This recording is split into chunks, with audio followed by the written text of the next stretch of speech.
Hey guys, in this video I'm going to show you how to send PDF file on Messenger, right? So let's go into the Facebook Messenger here.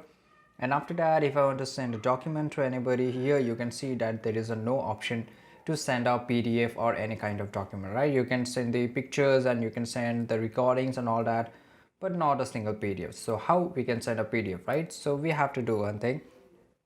You have to download Google Docs, and here you have to just go to the document which you want to send. So let's say if I want to send this document, so click on the three lines here, three dots here, and after that you have to click on send a copy, and after that convert this into a PDF, right?